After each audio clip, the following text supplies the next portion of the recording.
Certo, pessoal? Então a gente vai entrar agora no último grupo de aulas do sistema econômico, tá bom? Então na aula anterior a gente viu um pouco sobre a regulação das vias, tá? E um pouco sobre a diversidade de receptores e como isso impacta nessas diferentes regulações, nessas diferentes funções, tá bom? E agora, nessa última aula, a gente vai ver como que se dá, então, a relação entre esse sistema simpático e parasimpático, tá? Então, como vocês já certamente perceberam, a grande parte das relações que se estabelecem entre o sistema simpático e parasimpático é uma relação antagônica, tá? Então, uma relação aí de cabo de guerra. O simpático tem uma função e o parasimpático tem outra função. E essas funções são antagônicas, tá bom? Uma coisa que eu acho importante vocês pensarem, pessoal, é que não é assim, a gente tem só o parasimpático atuando ou só o simpático atuando. Não. Esses dois sistemas, eles estão atuando sempre. Só que às vezes a gente tem uma ativação maior de um, uma ativação maior de outro, tá bom? Então eles vão aí se regulando, ok? E na maioria das vezes, essa relação ela é antagônica. Ah, professor, dá um exemplo disso. Então a gente tem, por exemplo, a frequência cardíaca. O simpático, quando a gente tem o simpático atuando com maior intensidade, a gente tem um aumento na frequência cardíaca.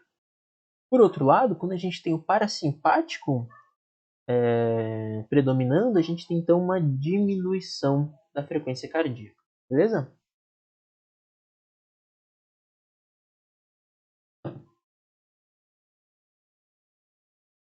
Por outro lado, a gente pode também perceber uma relação entre simpático e parasimpático que é exclusiva.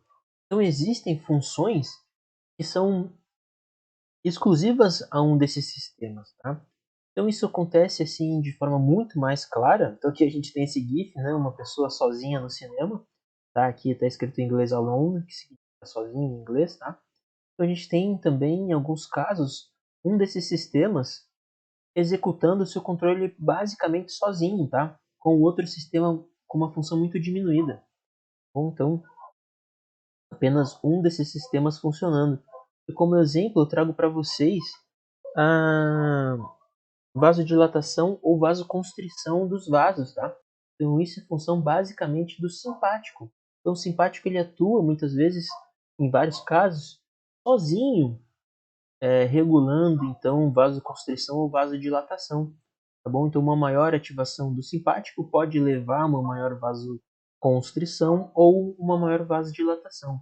Aí depende de qual receptor a gente está falando. Então, por isso a importância dos receptores. Se a gente tem receptores alfa ou beta adrenérgicos, a gente vai ter aí respostas diferentes. Tá bom, pessoal? E a gente pode também estabelecer um último tipo de relação entre sistemas, tá? Que é uma relação aí sinérgica, tá? E, professor, o que significa relação sinérgica? Então, a gente pode ter esses dois sistemas atuando em conjunto para que a gente desempenhe uma função na sua excelência. Tá? Então, como aqui a gente tem cada um desses remadores que tem que fazer o movimento coordenado para que eles consigam desempenhar a função corretamente. Então, aqui a gente teria, por exemplo, o sistema nervoso central coordenando, né, a ativação do simpático e do parasimpático de uma forma aí regulada, coordenada no tempo, de modo a executar uma função na sua perfeição. Então a gente tem alguns exemplos disso, em que o simpático e o parasimpático devem atuar coordenadamente, sinergicamente, para desempenhar uma função. E essa função, um exemplo disso, é o comportamento sexual masculino, tá bom? Então a gente tem, por exemplo, o parasimpático e o simpático atuando no comportamento sexual masculino. Então, o parasimpático está relacionado à ereção, tá bom? E o simpático está relacionado à ejaculação. Então, esses dois sistemas eles têm que ter um tipo de coordenação da sua atividade de forma a permitir a ereção numa intensidade satisfatória e durante um período satisfatório, e aí depois disso a ejaculação, tá bom? Então, se esse rapaz que a gente está conversando, ele tem então, ele está nervoso, tem algum problema que está fazendo com que ele não consiga regular bem o seu parasimpático com o seu simpático, ele pode não ter ereção, ele pode ter uma ereção não satisfatória, né, uma ereção fraca, ele pode perder a ereção durante o ato, ou então ele pode inclusive ejacular antes de ter a ereção, ou ejacular logo após ter a ereção, certo? Então, essa coordenação, essa sinergia satisfatória, né, do simpático e do parasimpático é essencial para um comportamento sexual masculino satisfatório, vamos dizer assim, ok? Inclusive aqui, pessoal, eu queria só fazer um disclaimer, tá? Eu procurei bastante um GIF em que apresentasse duas pessoas com gêneros em que a gente não conhece, tá? Então aqui eu posso estar representando pessoas de todos os gêneros, tá? Só para deixar bem claro aqui, eu não quero fazer nenhum tipo de discriminação, tá bom? Nossa aula aqui é a mais inclusiva possível, ok? Acho que era isso que eu tinha para dizer nesse slide. É isso. E aqui então nós temos, esse é o último slide da aula, tá bom, pessoal? Eu prometo. Tá? E aqui eu acho eu trago de novo essa foto, porque eu acho que ela é muito legal e ela exemplifica tudo que a gente viu até agora, tá bom? Então a gente tem aqui ah, as, as respostas que são estimuladas pelo simpático e pelo parasimpático, e a gente tem também toda uma descrição das vias, tá? Então basicamente tudo que a gente viu nessas aulas está sendo demonstrado aqui nessa figura.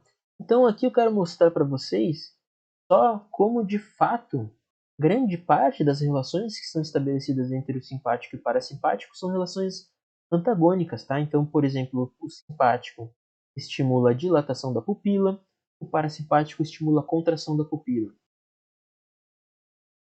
O simpático inibe a salivação, o parasimpático estimula a salivação. E aqui eu tenho a resposta daquela questão que eu falei antes para vocês. Por que eu tenho que estar tomando água toda hora? Inclusive vou tomar mais um gole.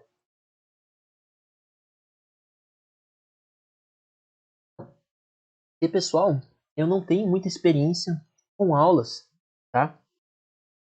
Essa é sim talvez a primeira vez que eu assumo parte de uma disciplina de forma oficial.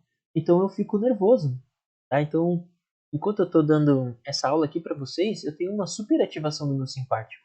Então eu tenho uma inibição forte da salivação e eu fico toda hora com a boca seca, a garganta seca, porque eu estou nervoso. O meu simpático está atuando de forma predominante.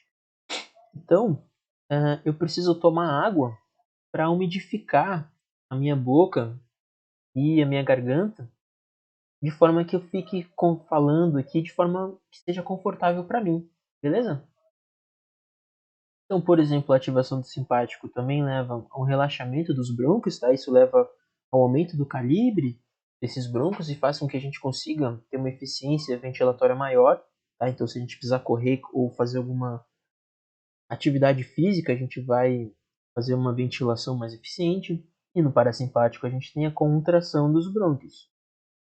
No parasimpático, a gente tem uma estimulação do sistema gastrointestinal, então relacionado aquele estado de digestão que a gente estava falando, né, pós-refeição.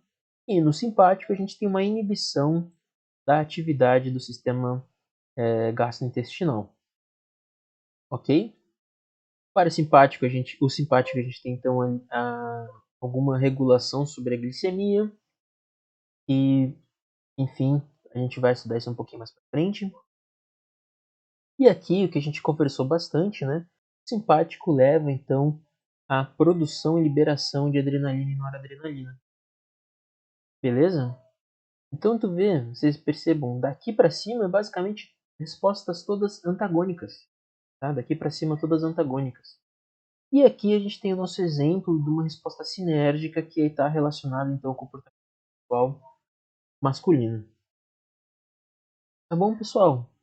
Ahn, eu acho que era isso que eu tinha para falar para vocês nessas aulas. Eu espero que eu tenha conseguido fazer tudo num tempo legal para vocês. Espero que vocês tenham gostado. E com isso, a gente fecha então as aulas aí sobre o sistema nervoso autônomo. E é isso. Espero que vocês tenham gostado.